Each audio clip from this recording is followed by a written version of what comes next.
Everybody stares at me. Is it Am I supposed to go first? Am I person A? No. We all have the same I know.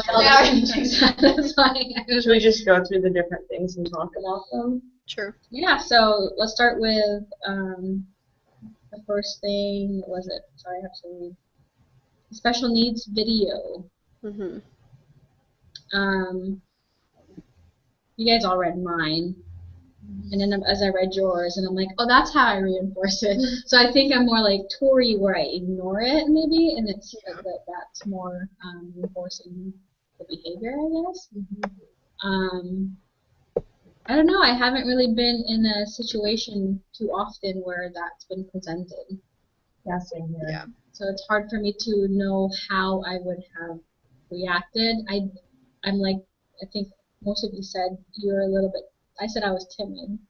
She said she doesn't have the courage. I'm still trying to find that courage because I would like to be able to stand up. And I'm not afraid of what people think of me. I really don't care, honestly, to a point, you know. I don't want to get hurt, and I don't want people to hit me. Is my biggest fear. I'm like, I'm not a fighter. I'm a lover, you know. So like, if I stand up to someone who's way bigger than me, I don't want them to hit me, and that's where the fear comes in for me to not stand up. It's not so much that I care what people think, it's that I don't want to be hit, honestly, sorry. And I care what people think, so I would just quiet. Yeah. I would probably, I don't know, while I was watching that, I was wondering how I would react, and I probably would have ignored it and just went about eating or whatever, and I would have ignored it, and I or think... ignored the behavior from the kid. Yes. But then it's like, I've never seen anything like that, where the actor was jumping in and telling them to, leave or all that stuff. I've never seen anything like that, even if there is a kid who's acting in a way that's brings more attention to them at a restaurant. I've never seen anything remotely like that, so it's hard to know how I would react. Yeah, I feel like it was, what would you do does the extreme stuff, though. So it's definitely more the extreme side. I don't think people are as... I think people do it. Yeah, but they were just really extreme about it. Like the way the actor that was complaining about the child would just be, he was out there more than I think a normal person would be, because most people would go to the waitress and say, can you please quiet that down? You know what I mean? Yeah. Like that's what more I see, and it doesn't have to be a kid with special needs. It could just be a kid being a kid and not knowing the appropriate behavior in that kind of setting where the kid is crying. It's a 6-month-old kid. If it's crying, parents can't calm it down, and then people around are like, "Can you quiet down? Because that's inappropriate, or that's really disruptive, and I'm trying to have a nice night out, and like we'll go somewhere else." So is this family. Go to somewhere where there's not the chance. Yeah. So. Which is easier said than done. I mean, if you don't run into a kid, you basically go to the bar. Eat at a bar, because that's your highest chance of not running into any families. So, I mean, that's my point. Yeah, I think if I was in that situation, I would probably be more likely to talk to the mom, like when she was saying that, this is embarrassing, we need to leave. Like, I would be more prone to say something to her than to the man, just like you guys were saying, out of fear. But I really like that one woman who told the mom, like, no, it's not embarrassing. Like, that's something that I feel like I would probably say now. I don't know if I would have in the past, but now, like, having these types of discussions in my education classes, I think I probably would do that. But I still don't know if I would stand up to the guy. Yeah, it didn't seem very. And it seemed like it was men who were standing up to the guy too. Yeah, because it's that fear. I mean, a woman,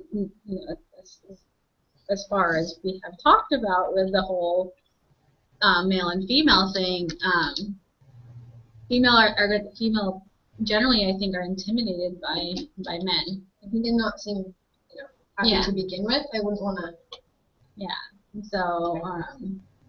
If someone stood up to the guy, I think like the rest of the restaurant did, I would support them. Yeah, I would be there to say, you know, as long as it's just not me, is where I think my fear just Group kind of like, mentality. yeah, it's just like I don't know if I can do it by myself to stand up to the guy again because I don't want to get hit. It comes down to that. Yeah. So, but that's where I stand with that kind of situation. Yeah, I think I agree with Emily. Like, I think the only thing that I would probably say is, comfort the mom somehow and otherwise. Since I'm not very assertive or very Confrontational. Yeah, confrontational. That I would just, well, it's not embarrassing. Should Yeah. stay. But It's his problem. it's okay. It's potent. It's just funny because I can't smell a thing. Yes. It's a funny name for it. So what's the next thing? The books and the video, or the book, and the list. The list. I like. What are you going I was going to say maybe talk about the book a bit. Yeah. I don't know. I like the book. Mm-hmm. Oh wait, let's go back to the video real quick. Did anybody else tear up? Like I Yeah. got like all choky and I was Yeah. like there all like I couldn't, like you know how you get that ache in your throat? Mm-hmm. I got so achy and I was just like, why is this affecting me so much? I thought it was because I was tired. No, I was like, tearing up. I was seriously tearing up and then to like just sit there and bawl, and even thinking about it, I just kind of want to sit here and bawl about it because I don't know. Can anybody think of why it hurts so much? I think that we have a lot more empathy than a lot of people do because we have been in these classes Mhm. and we understand a little bit better than I think some people might. A lot. Yeah, I think more why maybe it was you who wrote that someone wrote that people are becoming more aware of. Was that you? Mm-hmm. So that's what I'm saying. Like some people, because I do feel like autism especially is just a little bit more. It's talked about more as of lately. And it's such a wide spectrum. So I think it's like 1 in 81 kids or people are somewhere on the autism spectrum. Yeah. So I'm just saying, I think that it's How people react to it. I didn't necessarily like cry about it, but it just made me happy that more people were saying. I don't know if they're happy. Happy tears. tears. It just made me happy that people were standing up for someone when in the past they would have stood up for the actor. The condescending guy. That was interesting. I didn't even think about how, when I was reading what you wrote about how the video was produced, I hadn't even picked was up like on the any of first thing I noticed because I watched it on, I made it full screen, and it was like, wait a minute, there's like, it says, it's on your screen, it's big. So I made it bigger, and it was just like, they changed the background. The narrator talks differently, he has a different tone of voice. They kind of like change who the focus is, and I'm like, right there is not exactly a positive portrayal of someone who has autism.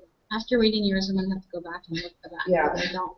I didn't see that, so I like that and how you put the spin on the positive and negative light about it. I think that might have to do with that show because I've only seen that show a couple times and it does seem like it is a little more dramatic and it's for TV and It's probably what they did, but you know how many people watched. I know that when that show is still on. Yeah, I think so. I think it's sporadically on. Oh, well, I know that a lot of people like, talked about it and it gets attention like on the news. Yeah. So, but if somebody is portraying it that way, then they're watching the show, they're gonna get that negative idea of, oh well, maybe they won't look at it as closely, but they'll be like.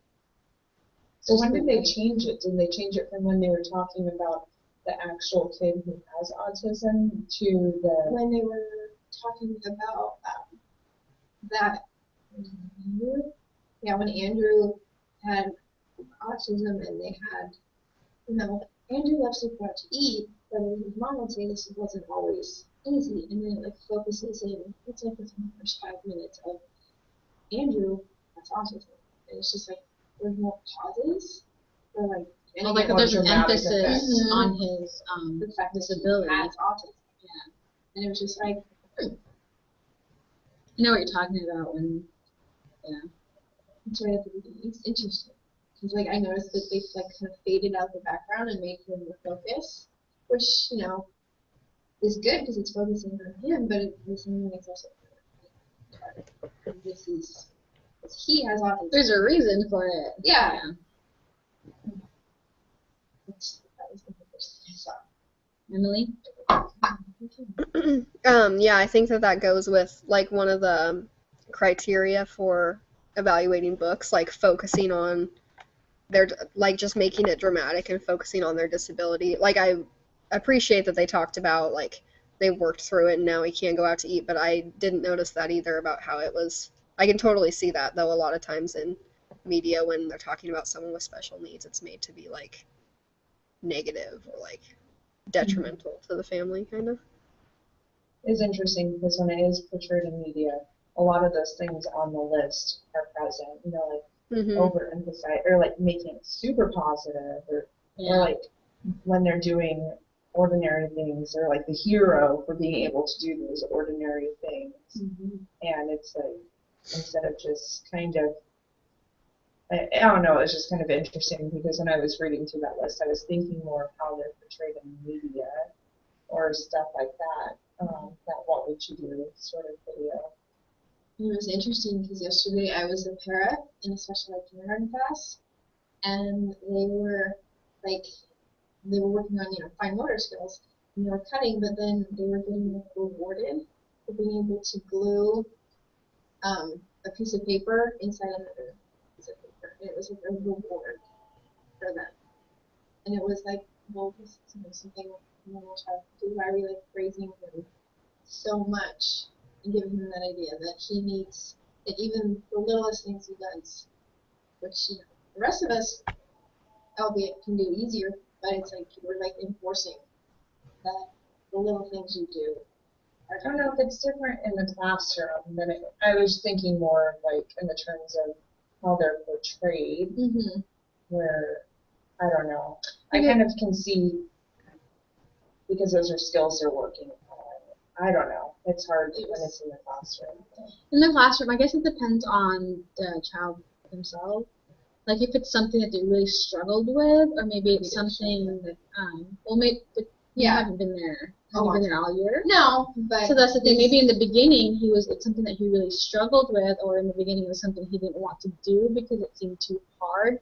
And maybe for him now, the fact that he's attempting it, that's the praise.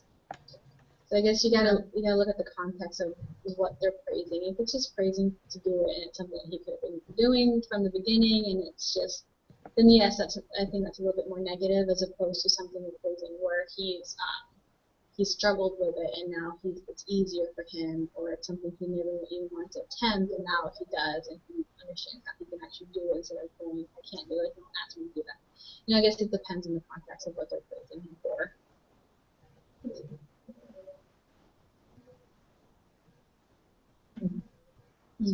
Oh no, just like, So then we can go into the book.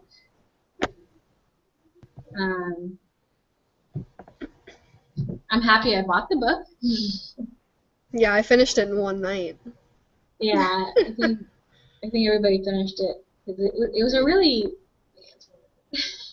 I really liked the book, so it was hard to put down. That's what it came down to. Like it was hard to put down, and it was easier to just read the whole thing all at once. Because I'm like, I know I'll finish this soon, you know. And as the hour kept going, I'm like, I'm getting close to the end. What's gonna happen? But I liked it. I was bummed when it ended. I was bummed when it same here. ended. I'm like, that's it? What happens next? Is there a part 2 rolls too?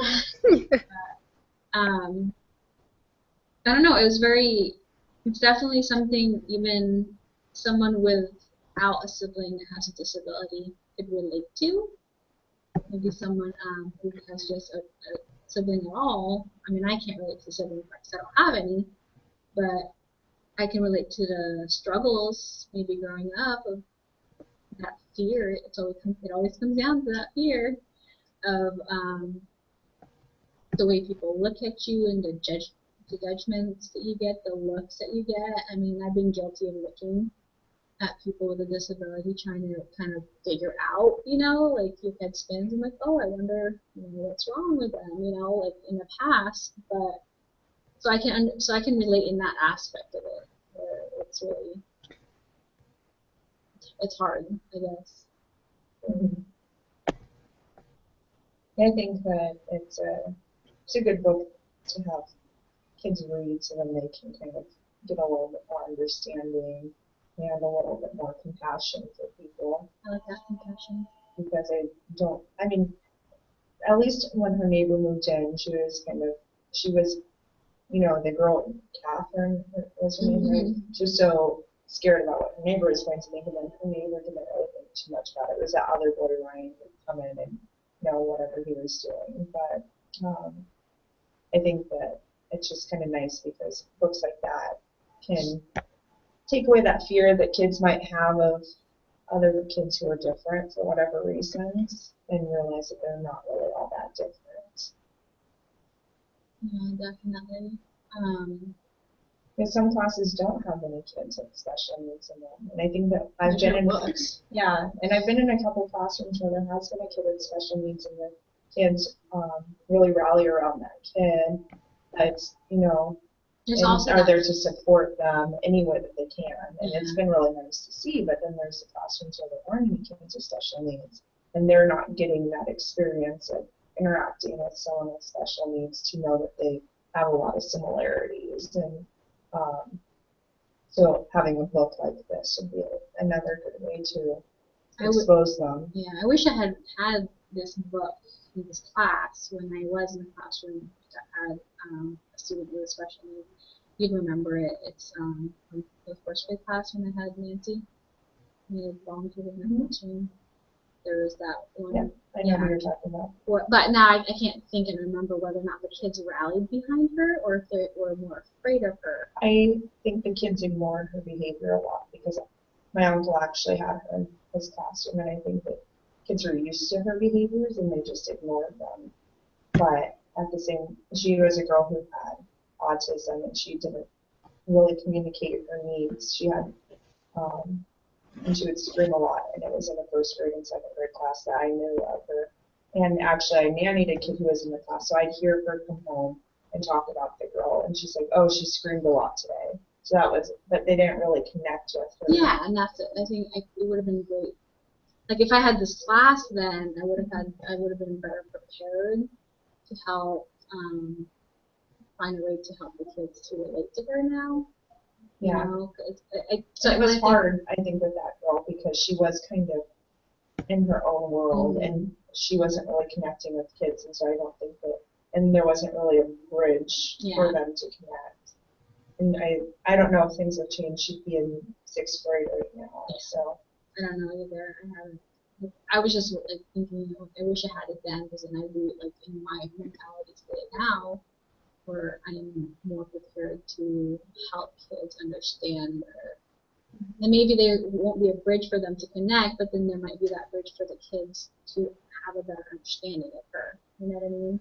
I also think the hard part is that a lot of times kids with special needs have a para in there, and we talked about this in our summer class, I think, and it's kind of like, it really does hinder, I think. Or some kids might be less likely to come up to a kid who has an adult sitting right there with them the whole time.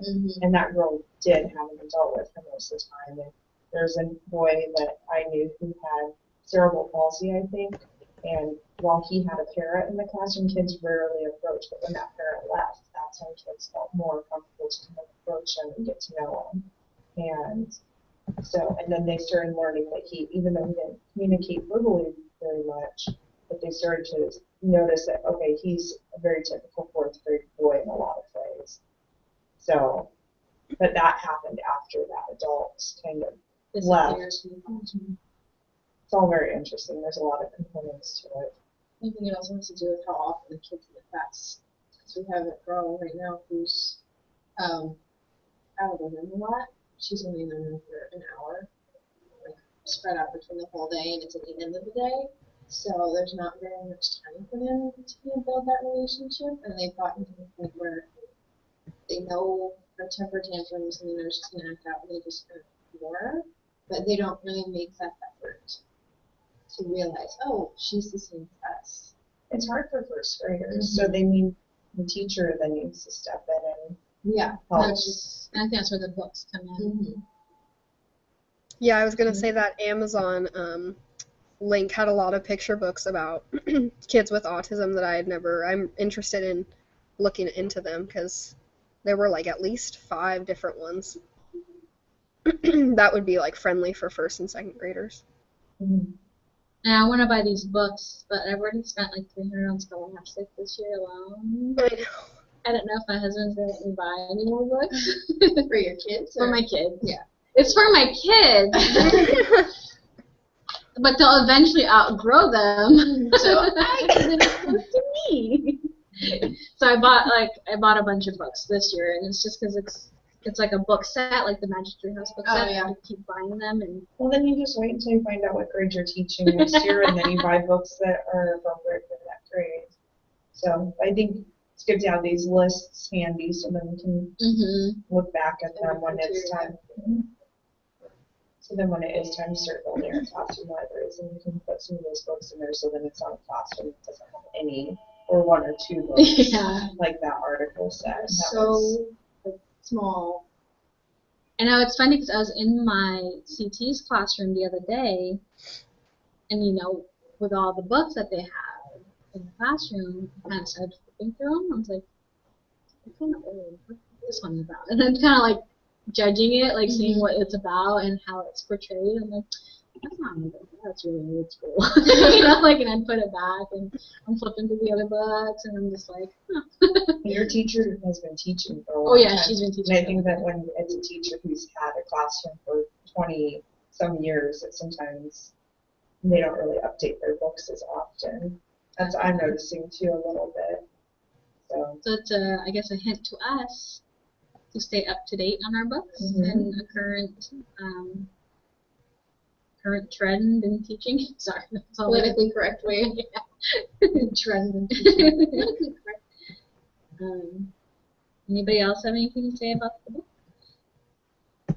I really liked how it was written in her point of view. I think that that's automatically more relatable for students, even if they don't have a sibling with special needs, but just to, like, I think that almost everyone has felt like they don't want to be judged because of who they're hanging out with or because who they're talking to. I know that there have been multiple instances in elementary school and middle school where I was worried about what other people thought.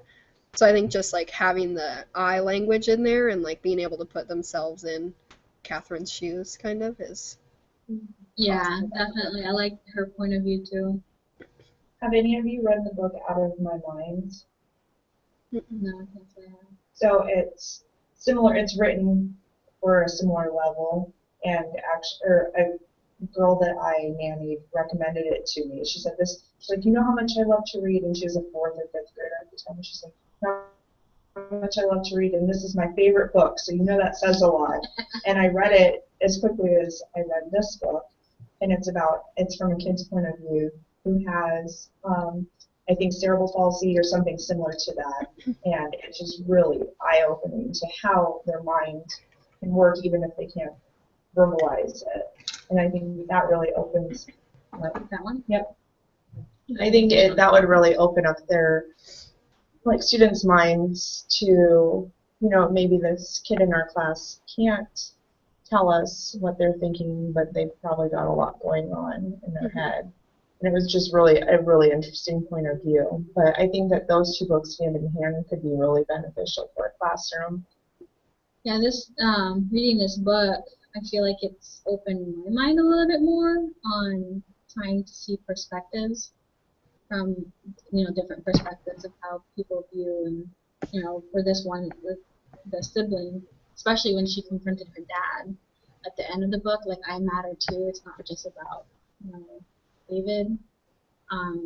To see the struggles that she had, it makes me kind of like think more deeply about other kids and what they're going through. It makes me want to drink. It makes me sorry, I was looking at the fish in the water. I'm like, I'm thirsty. It makes me want to read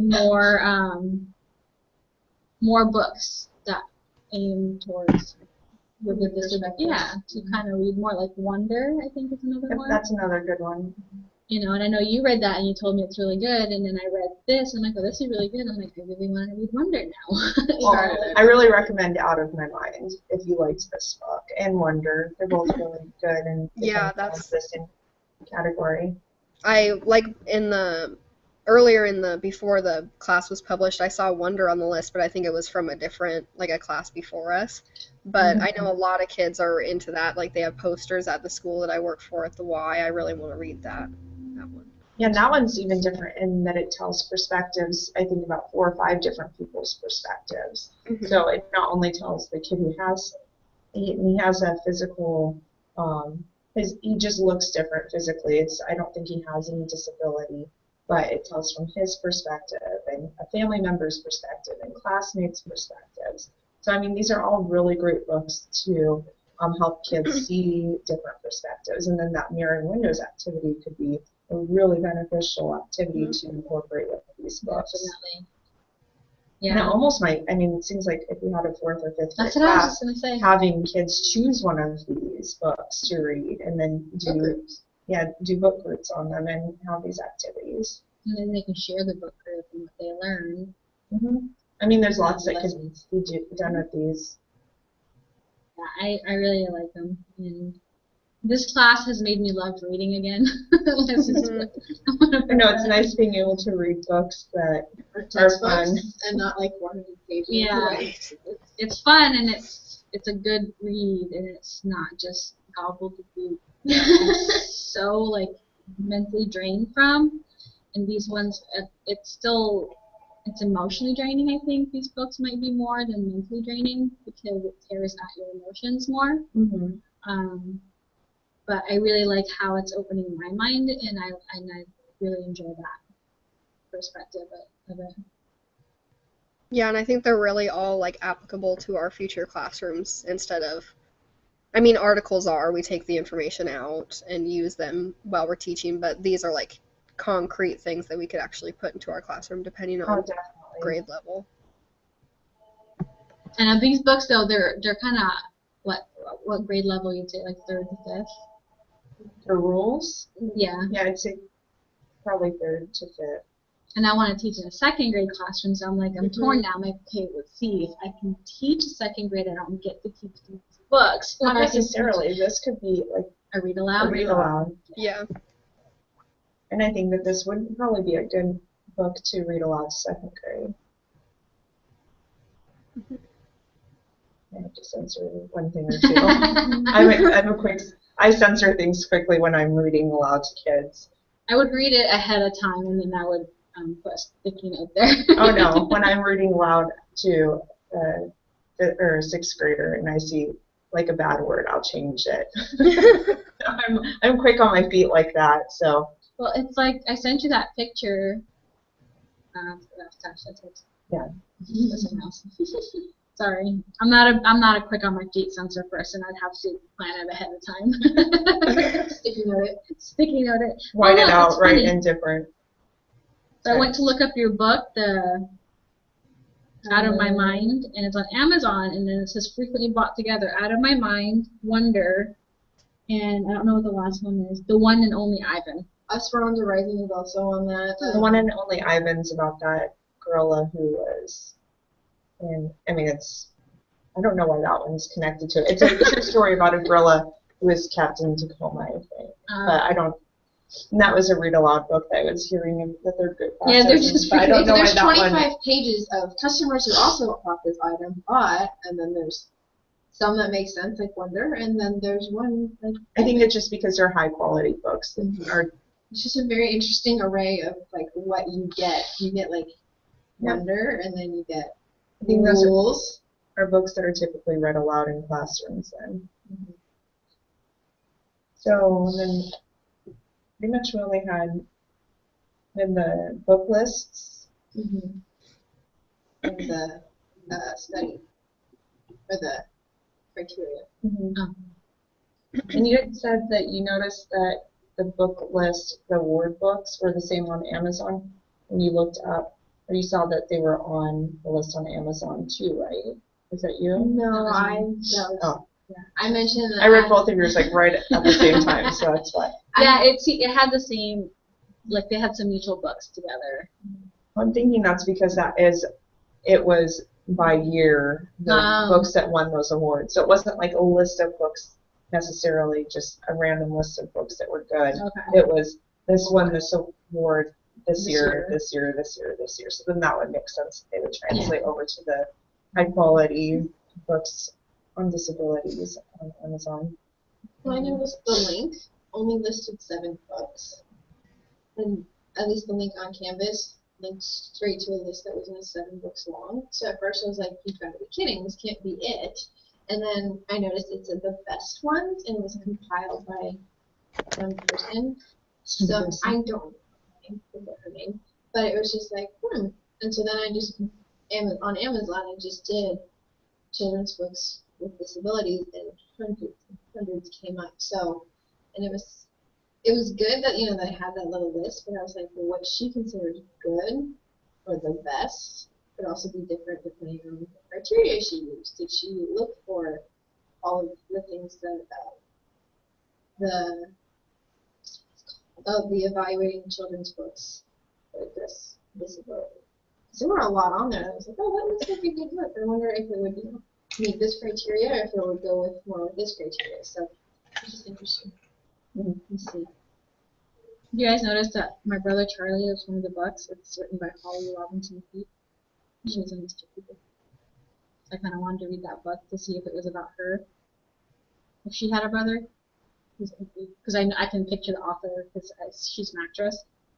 On Hanging with Mr. Cooper from a long time ago.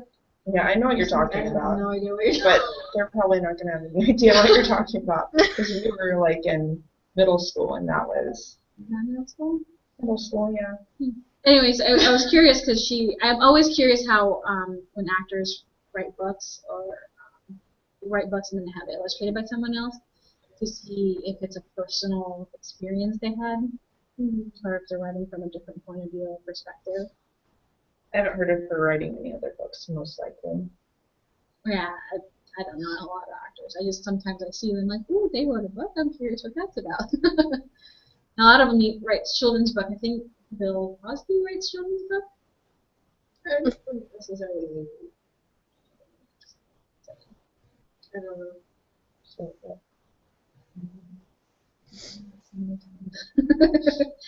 I'm saying it's a book called My Brother Charlie, and I like the illustration, and I'm curious what it's about. and that was on one of the lists? Yeah, it was on the Dolly something. Oh, which one was? The Dolly. Oh, yeah, The Division of Autism and Development. I recognize it by the cover.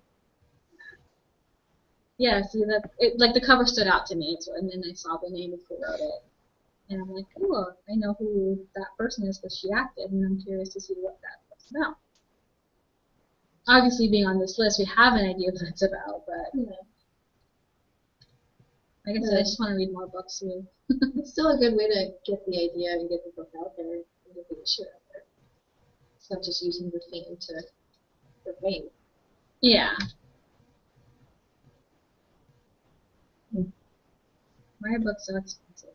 I just want to buy them all. So do you want to add anything about what you noticed on the book lists, or? It's kind of already been covered. There's just a lot that I want to look into more. And I definitely agree with what you said, Tori, about like what her criteria was for the best books. I'd be curious to look at those and then use the evaluating books that out criteria that we got for this module. It is nice how Amazon gives you books that relate to the book somehow, whether or not, they are similar or if other people bought them. So I think that is a good way to at least start looking at books to evaluate. Definitely. I want to add all these books to my And especially with like rules, how it seems like a lot of books popped up that are familiar and we kind of have an idea about, to know that they are high quality books. So it's nice to know that there is some substantial connection happening, not just like random books popping up. Mm-hmm. Something else that I was curious about on the evaluating was making sure that people with disabilities are represented from different cultural and ethnic backgrounds. And like, I started thinking about that and looking at the books on Amazon, and I noticed that a lot of, at least the books about autism, like the main characters were white. So I'm curious, like, to actually look at them and see if, because that's a good point too, like making sure that more populations are represented. So then my brother Charlie is an African American. Is it about a kid who has autism? So it's about, she wrote it, yeah, it's a kid who has autism, his brain works in special ways, and it's, but his big sister, as his big sister tells us from everything that Charlie can't do well, there are plenty of things that he's good at too. And what happens is it's, her son has it. And she wrote it with her daughter, I think that's what, she collaborated with her daughter on this book based on her son who has autism. Okay. So it was like the daughter wanted to betray her brother, maybe, and then they both did, and they just kind of worked together at it. So there's that perspective too. But that one's African American, so that's another book to kind of put into your library that has a different ethnicity background. And that looks like it's appropriate for primary grades, right? Yes, it does look like it's appropriate. And I love Amazon because you can kind of flip through the book. Have you guys done that? Mm-hmm. You can kind of read the Yeah. first couple pages. Yeah. So here, if you look on Amazon, it's very appropriate Oh. for primary grades. It's a nice drawing. Can you see Okay. Mm-hmm. Yeah. What's it called? that? My brother Charlie. It's on the list of what the award was. Oh, yeah. Yeah, it's definitely aimed at primary as opposed to rules, which is more upper intermediate. Yeah. Yes. I feel like it was in the level. Well, let's talk about what perspective. The different. Oh, we talked about that. Right? Different perspective. How you saw yourself. Yeah, the main like window for me that I saw with rules was just like I have a younger brother who's in third grade. So of course, like, you know, a lot of people could read about it and relate to having a younger sibling, but it took it to the next level where as David has special needs, which is something that I can't really relate to, and I think a lot, like, if you can't relate to it, I think that a lot of students would benefit from reading this book just to like read it from the point of view of someone who is experiencing it firsthand. They can relate on some kind of level, but then gain insight on a different level. Mm-hmm. It'd be good because I think there's a lot of kids out there who have siblings, and from that point of view, they can get that empathy of where I have a little brother too. I understand, you know what I mean? Like, I understand how much he drives me crazy. Mm-hmm. You know, like my little brother drives me crazy too, or my little sister drives me crazy too. Mm-hmm. Yeah, they can have that sort of connection in that way. I mentioned that. You did about your brother. Yeah, even though, even 3 years difference, it's still a younger sibling of, oh, she has an annoying younger sibling, I have an annoying younger sibling. She's trying to make new friends, I'm trying to make new friends. Just something that, you have that baseline relatability, and then it's like, oh, well, I guess she's not really that different from me, so then, And then you add another factor, and then that gets them thinking about what would I do if this were me. So then that's the window perspective. I liked her roles when I was reading the book. Her roles were some of them were like really silly, and you can see her personality through her roles, and then you can see her fears and her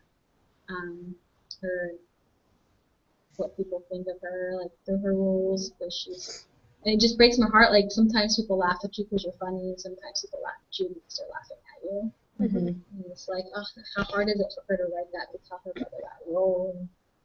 And she's writing how he doesn't understand that Ryan's not his friend. Mm-hmm. Like she's like, she's got that conflicting, or she's afraid of what other people think of her, but she also wants to protect her brother. you know. So it was, she's had that dilemma going on throughout the whole book about wanting to protect him, but then also was really annoyed that he wasn't normal at the same time.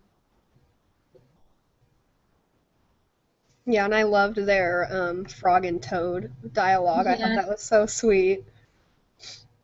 Yes, and I like how she said in the end too. Sometimes we can have our own thing. Like that's their thing. Even though her Mhm. mom it drove her mom crazy, he'll never talk like a regular person. Yeah. But it's art. You know, it's just to her. It was probably like it's our thing. It's And the thing is a lot of people have their Mhm. things, but I think the mom might have been a little more concerned because of his disability. But Yeah. I mean, take that away and they could have still been doing that, and it still could have been a brother and sister dialogue that they had. yeah. I don't know. I really like the book. I can talk about it forever in different parts. Sorry. Like I said, I enjoy reading again. Yeah. Reading for fun. Reading for fun. But this is for an assignment, so I mean, it made me. This is better than reading a psychology or some other textbook. This reading does not feel like this. It doesn't. No, it really doesn't. I don't know what else to really talk about. I think we've touched on it pretty deep. That's right. Emily? Yeah, I'm not really sure either. I guess that's it. Yeah. All right. Until next week. Okay. Enjoy House of the Scorpion. Yeah, I know. I'm excited to start reading that. I haven't So is started. that the one that you decided to read? Yeah. Since we had a choice. That's the one I'm reading. Me too. Okay, so that will be easy to That makes discuss. it easy then. What was the You're other all reading option? the same one? I read the synopsis for it, and it didn't sound as interesting. I read the synopsis like back in December whenever we got the book was. Yeah. So I couldn't find that one at any of the libraries around me, so I was like, okay, the Scorpion wins. when I was lucky because I had already bought it over the summer, planning on reading it, and never got around to reading it. So it's kind of a nice Like, excuse. yes, I finally get to read the book. I haven't had time for it because I'm forced to. Yes, exactly. Have to. I'm looking forward to reading that book. It's a big book. Yeah. It'll be a good book. They've all been good books. They're all like, I'm saving this syllabus so I know what book we read so that I can get it later. Like Blacker the Berry, I'm like, that's going to come in the classroom. So, all right. Well, you have a good Friday. Enjoy your weekend. Thanks, you too. Thank you. Bye.